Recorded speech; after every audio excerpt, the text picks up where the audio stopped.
শয়তানের ধোঁকা দেওয়ার বহু টেকনিক আছে। আমরা শুধুমাত্র মনে করি যে শয়তান মনে হয় শুধুমাত্র খারাপ বিষয়ের ওয়াসওয়াসা দিয়ে আমাদেরকে ধ্বংস করে। না, শয়তান মাঝে মাঝে নেক কাজের নেক সুরতে ওয়াসওয়াসা দিয়েও ধ্বংস করে। বনি ইসরাইলের জামানাতে হযরতে মূসা আলাইহিস সালাতু ওয়াস সালামের উম্মতের মধ্যে বারসিসা নামে একজন নেক ব্যক্তি ছিলেন। কি নাম ছিল?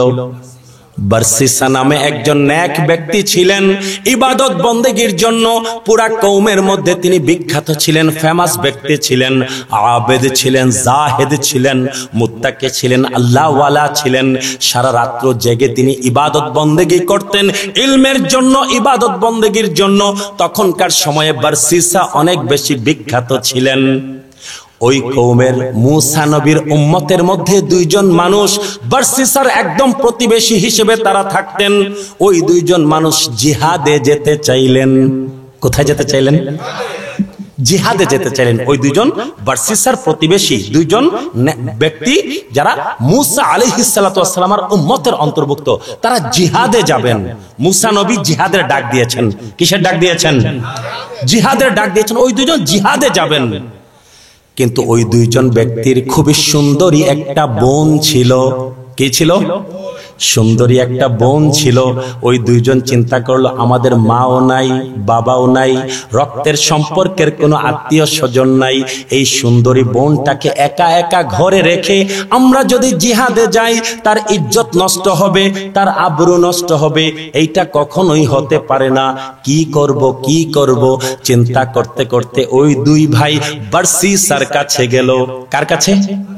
বারসিসার কাছে গেল। গিয়ে বলল, আপনার চাইতে নেক ব্যক্তি বনি ইসরাইলের মধ্যে নাই। আপনার তাকওয়া, আপনার পরহেজগারি, এই সকল কিছু বড় বিখ্যাত।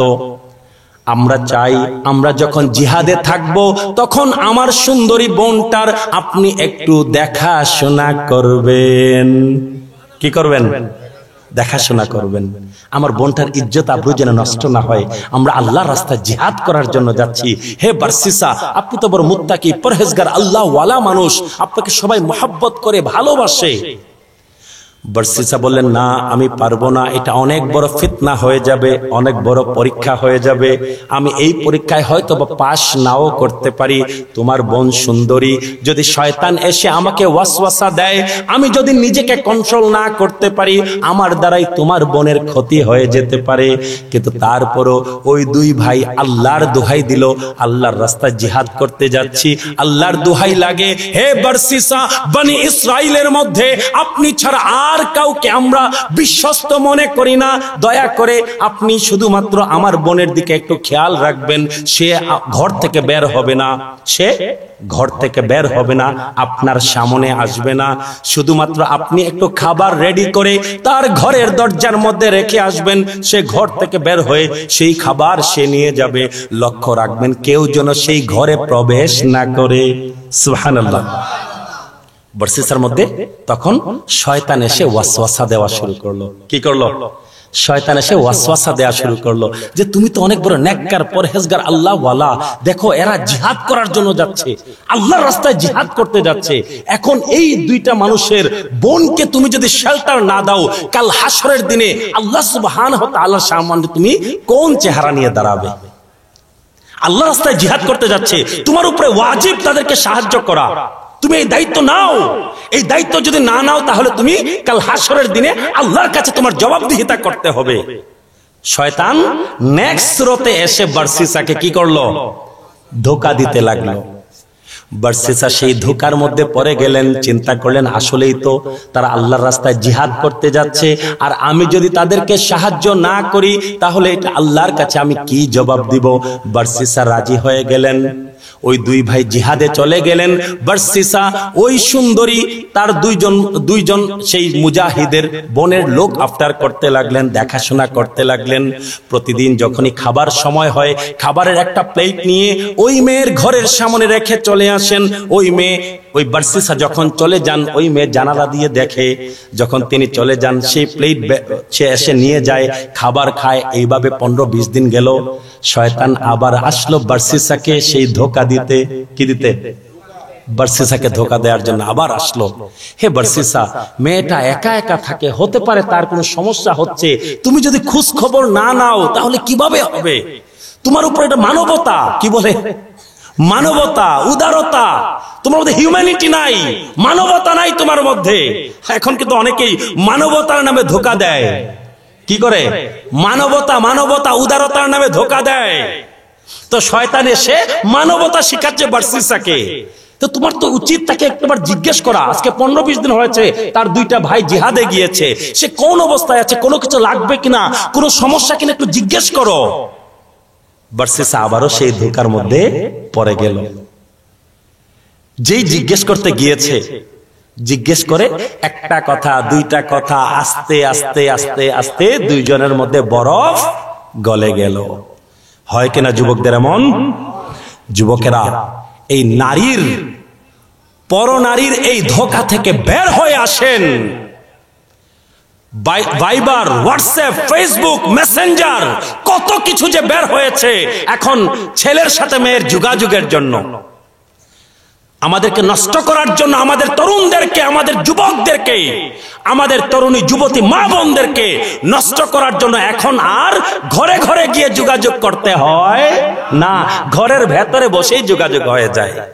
নষ্ট করার যত সরঞ্জাম এখন আমাদের বেডরুমের মধ্যে পৌঁছে গেছে। বার্সিসা তো গিয়ে ঘরের দরজায় গিয়ে দাঁড়িয়ে কথা বলতে হয়েছে, এখন নষ্ট করার জন্য আর ঘরের দরজায় গিয়ে দাঁড়িয়ে কথা বলতে হয় না, ঘর থেকে যে যার যার বেডরুম থেকে বসেই নষ্টামির চূড়ান্ত হয়ে যায়। পরকীয়াতে, অশ্লীলতায় আমাদের সমাজটা এখন ডুবে যাওয়ার অবস্থা। শুধুমাত্র জিনা, ফাহেশ, ব্যভিচার তাই না, পরকীয়াতে চলে গেছে। আপনারা যারা গ্রামে আছেন অনেক ভালো আছেন। ঢাকা শহর, চট্টগ্রাম সহ বড় বড় শহরগুলোর দিকে যদি তাকান, গ্রামও খুব ভালো নাই, আসছে সেই দিকে। ঢাকা, চট্টগ্রাম বড় বড় যে শহরগুলো আছে, সেই শহরগুলোতে মেয়েরা এখন কাজে যায়, নারীরা কাজে যায়, চাকরিতে যায়, ব্যবসা বাণিজ্যে যায়, তারা এখন পড়ালেখা করতে কলেজ ইউনিভার্সিটিতে যায়। পরকীয়াতে সয়লাভ হয়ে যাচ্ছে। আর এই পরকীয়ার শেষ পরিণত হচ্ছে 2টা সংসার, 3টা সংসার ভেঙে যাওয়া। এক পরকীয়ার কারণে 3-4টা সংসার ভেঙে যায়। তালাকের পরিমাণ যে কি পরিমাণ বাড়ছে আমরা কল্পনাও করতে পারবো না। হু হু করে তালাকের পরিমাণ বাড়ছে, কারণ অন্যতম প্রধান কারণ হচ্ছে পরকীয়া। স্বামী আরেক মেয়ের সাথে পরকীয়ার সম্পর্কে জড়িয়ে গেছে, স্ত্রী অপর পুরুষের সাথে পরকীয়ার সম্পর্কে জড়িয়ে গেছে, 4টা সংসার শেষ। কয়টা সংসার? 4টা সংসার শেষ। নষ্টামির চূড়ান্ততে আমরা চলে গিয়েছি। বিশেষ করে গ্রাম অঞ্চলে যা আমি দেখি, গ্রাম অঞ্চলে স্বামী বিদেশ থাকে, স্ত্রী দেশে। বড় ফিতনা, বিশাল বড় ফিতনা। এই ফিতনা থেকে আমাদেরকে বাঁচতে হবে।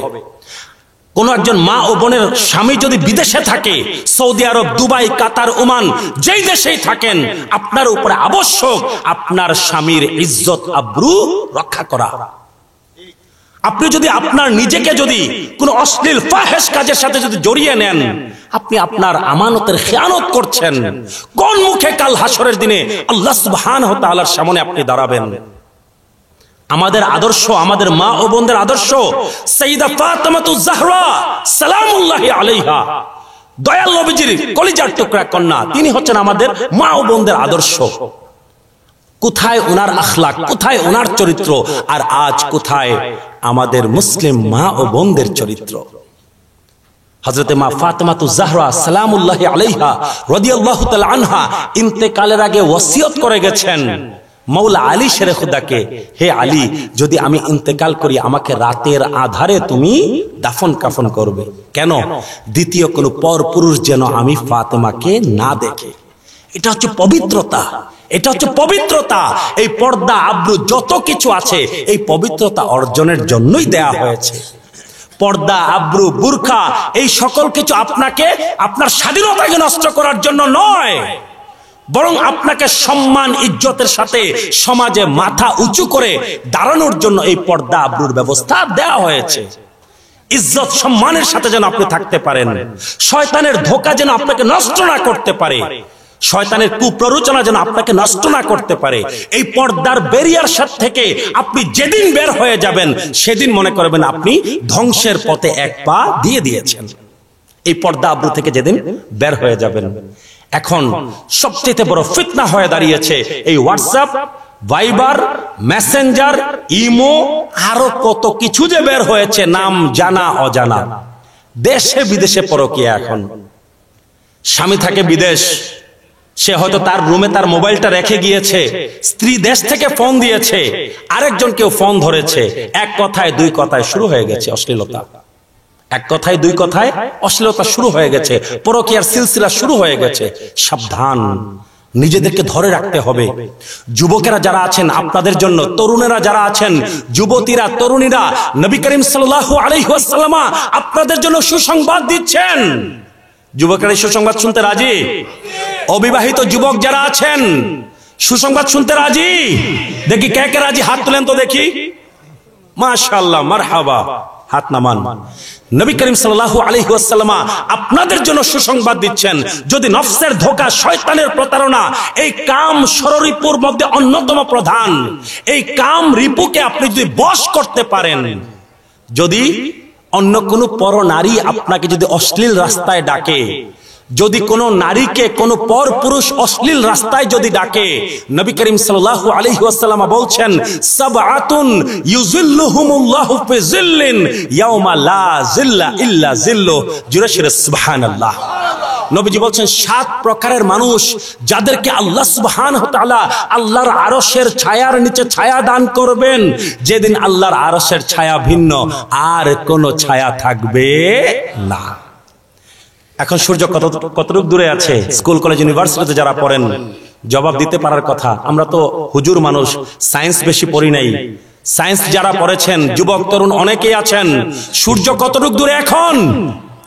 9,30,00,000 মাইল দূরে। কতটুকু দূরে? 9,30,00,000 মাইল দূরে। এই 9,30,00,000 মাইল দূরের সূর্যটা যখন ভাদ্র মাসের তাল পাকা গরমের সময় মাথার উপরে যখন এসে দাঁড়ায়, মনে হয় যে মাথার চাঁদি গলে গলে পড়বে। মনে হয় কিনা? নবী করিম সাল্লাল্লাহু আলাইহি ওয়াসাল্লাম বলছেন কাল হাসরের দিনে এই সূর্যটা 9,30,00,000 মাইল দূরে থাকবে না, মাথার 1 বিঘত হাত দূরত্বে চলে আসবে। সুবহানাল্লাহ। সেই সময়ের কথা দয়াল নবীজি সুসংবাদ দিচ্ছেন। যদি এই 7 প্রকারের কোন এক প্রকারের মানুষ যদি তোমরা হতে পারো, কোন এক প্রকারের মুসলমান যদি হতে পারো, ঈমানওয়ালা যদি হতে পারো, এই গরম, এই সূর্যের তাপ তোমার কোনো ক্ষতি করতে পারবে না। আল্লাহ আল্লাহর আরশের ছায়ার নিচে তোমাকে ছায়া দান করবেন।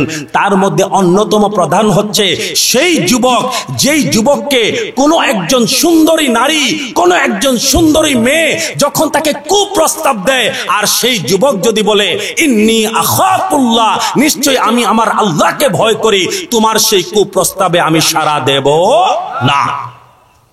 আবার কোন একজন যুবতী, তরুণী, কিশোরী, মা ও বোনকে স্কুল কলেজের গেটে কোন একজন বখাটে ছেলে যদি কোনো খারাপ প্রস্তাব দেয়, কুপ্রস্তাব দেয়, হোয়াটসঅ্যাপ, ভাইবার, ফেসবুক, ইউটিউব, যেইখানেই যদি অশ্লীল কোনো প্রস্তাব দেয়, আর সেই যুবতী, সেই কিশোরী, সেই তরুণী যদি বলে আমি তোমার সেই কুপ্রস্তাবে সাড়া দেব না, আমি আমার আল্লাহকে ভয় করি, ইন্নী আখাফুল্লাহ, সেই যুবতী, সেই তরুণী, সেই কিশোরীকেও আল্লাহ সুবহানাহু ওয়া তাআলা কাল হাসরের কঠিন দিনে আল্লাহর আরশের ছায়ার নিচে ছায়া দান করবেন। সুবহানাল্লাহ।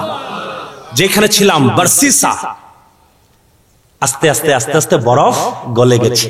ওই মেয়ের সাথে অবৈধ সম্পর্কে লিপ্ত হয়ে গেছে, আর শয়তান তাকে ধোঁকা দিয়ে দিয়ে জিনা, ব্যভিচারের দিকে নিয়ে গেছে, এমনকি অবৈধ সন্তান পর্যন্ত হয়ে গেছে। আর ওইদিকে খবর এসেছে ওই মেয়ের 2 ভাই জিহাদ শেষ, এখন দেশে ফিরে আসবে। কি করবে? মানুষের ধ্বংস কিভাবে হয় লক্ষ্য করবেন। এই গল্পের মধ্যে, এই কাহিনীর মধ্যে, এই সত্য ঘটনার মধ্যে আমাদের জন্য শিখার অনেক কিছু আছে। দেখেন, প্রথমে গুনাহ করেছে কি? জিনা, ব্যভিচার, হয়েছে একটা অবৈধ সন্তান। এখন খবর এসেছে মূসা আলাইহিস সালাতু ওয়াস সালাম উনি ওনার সৈন্য বাহিনী নিয়ে আবার ফিরে আসছেন। এই খবর যখন বারসিসার কানে এসেছে, তখন শয়তান আবার আসলো ধোঁকা দেওয়ার জন্য। হে বারসিসা, তুমি তো গুনাহের কাজ করে ফেলেছো, তুমি তো জিনা ব্যভিচার করেছো, হয়েছে একটা অবৈধ সন্তান। যদি এখন সেই দুইজন এসে দেখে এই অবৈধ সন্তান, তোমার আর উপায় নাই। তো কি করা উচিত? বার্সিসাকে প্রতারণা করতে লাগলো, ধোঁকা দিতে লাগলো, এই সন্তানকেও হত্যা করো, ওই মেয়েটাকেও হত্যা করো, দুইজনকে হত্যা করে দাফন কাফন করে নাও। জুড়ে সুরে নাউজুবিল্লাহ। গুনাহ কোথা থেকে শুরু হয়েছিল আর কোথায় এসে ঠেকছে? এইভাবে অপরাধগুলো, গুনাহগুলো এইভাবেই বাড়ে। আপনি যদি পেপার পত্রিকা পড়েন, বড় বড় যে গুনাহ আছে, বড় বড় গুনাহগুলো বড় বড় গুনাহ থেকে শুরু হয় না, শুরু হয় ছোট গুনাহ থেকে। শুরু হয় কোথা থেকে? ছোট গুনাহ থেকে। এই জন্য আল্লাহর আউলিয়াগণ, সুফিয়ানে কেরাম বারবার বলতেন, সগীরা গুনাহকে কখনোই তুমি ওভারলুক করবে না, আন্ডার এস্টিমেট করবে না, সগীরা গুনাহকে কখনোই ছোট মনে করবে না, কারণ সগীরা গুনাহ মিলে মিলে আস্তে আস্তে কবিরা গুনাহ হয়। ওই বার্সিসাকে যখন ধোকা দিল, তখন বার্সিসা কি করলো? ওই মেয়েকেও হত্যা করলো, ওই অবৈধ সন্তানটাকেও হত্যা করলো, দূরে কোনো একটা জায়গার মধ্যে নিয়ে কবর দিয়ে আসলো। দুই ভাই এরই মধ্যে চলে এসেছে, এসে বলল, হে বার্সিসা, আমার বোন কোথায়? বার্সিসা বলল, আমি জানি না, ঘর থেকে কোথায় যেন চলে গিয়েছে, আমি বলতে পারি না। দুই ভাই কান্নাকাটি করে রাত্রে গিয়ে ঘুমিয়ে গেল। রাত্রে যখন ঘুমিয়ে গেল, প্রথম এক ভাই স্বপ্নে দেখলো শয়তান চলে এসেছে তার স্বপ্নে, এসে বলছে, তুমি যখন বার্সিসার আমানত হিসেবে তোমার বোনকে যখন রেখে গিয়েছিলে, তোমার বোনের সাথে এই এই ঘটনা বার্সিসা করেছে।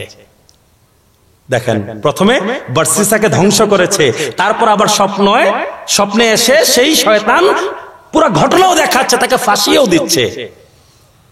তারপর আরেক ভাইকে পরের দিন আবার স্বপ্নে দেখালো যে অমুক জায়গায় তোমার বোনকে এবং তোমার বোনের অবৈধ সন্তানকে হত্যা করে সেইখানে কবর দিয়ে রেখেছে। নাউজুবিল্লাহ। এই বার্সিসা, তার কাছে দুই ভাই ছুটে আসলো, এসে বলল, তোমার কাছে আমরা আমার বোনকে আমানত রেখে গিয়েছিলাম, বনি ইসরাইলের মধ্যে তুমি সবচাইতে বড় আল্লাহওয়ালা, মুত্তাকি, পরহেজগার, ইবাদত গুজার একজন বান্দা হিসেবে তোমাকে আমরা বিশ্বাস করেছিলাম, আমাদের বিশ্বাসের তুমি এই কি সিলা দিলে? তখনকার সময়ের যে কাজীর দরবারে বিচার গেল, বার্সিসার ফাঁসির ব্যবস্থা হয়ে যাবে, ফাঁসির রায় হয়ে যাবে, বিচার চলছে, ফাঁসির রায় হয়ে গেল। তখন শয়তান মানব সুরতে সেই বার্সিসার কাছে আসলো, মানব সুরতে সেই বার্সিসার কাছে আসলো, এসে বলল, হে বার্সিসা, আমি হচ্ছি সেই শয়তান যে তোমাকে শুরু থেকে তোমার আমল, আখলাক, চরিত্র সকল কিছু ধ্বংস করে আজকে তোমাকে মৃত্যুর মুখে নিয়ে এসেছি। তোমার এখন বাঁচার একটা মাত্র রাস্তা আছে, আমি শয়তানকে তুমি যদি একটাবার সেজদা করো, আমি তোমাকে বাঁচিয়ে দিব। কি বলল? দেখেন, গুনাহ কোথা থেকে শুরু হয়েছিল, এখন শিরক পর্যন্ত চলে এসেছে। শয়তানকে সেজদা করা কি? নিঃসন্দেহে শিরক। শয়তান বলল কি, আমাকে সেজদা যদি একটাবার করো, তোমাকে আমি অবশ্যই মুক্ত করে দিব, তোমার মুক্তির রাস্তা আমি দেখিয়ে দিব।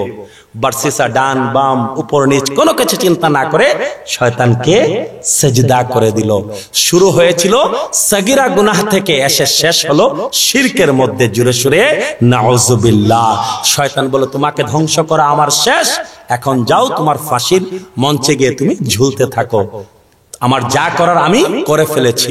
তো আমি যা বলছিলাম, আমার কথা কোথা থেকে শুরু হয়েছিল? শয়তান সকল সময় আপনাকে শুধুমাত্র যে কবিরা গুনাহ, বড় বড় গুনাহ দিয়ে যে আপনাকে লোভ দেখায় তাই না, বরং মাঝে মাঝে নেক্সট সুরতে এসে সওয়াবের কাজের কথা বলেও আপনাকে ধোঁকা দিয়ে দেয়। বার্সিসার কাহিনী কোথা থেকে শুরু হয়েছিল? যে দুইজন মানুষ জিহাদে যাচ্ছে, তাদেরকে সাহায্য করা ভালো কাজ, নেক্সট সুরতে এসে ধোঁকা দিয়ে দিয়েছে। শয়তানের ধোঁকা থেকে আমাদেরকে সাবধান থাকতে হবে। এখন এই শয়তানের মতো সাদা রুমাল পরা, লাল রুমাল পরা, সুন্দর নুরানি চেহারার কিছু মোল্লা মৌলবী এসে ফেসবুক, ইউটিউবেও নেক্সট সুরতে আমাদেরকে ধোঁকা দেওয়ার চেষ্টা করেন। দেখেছেন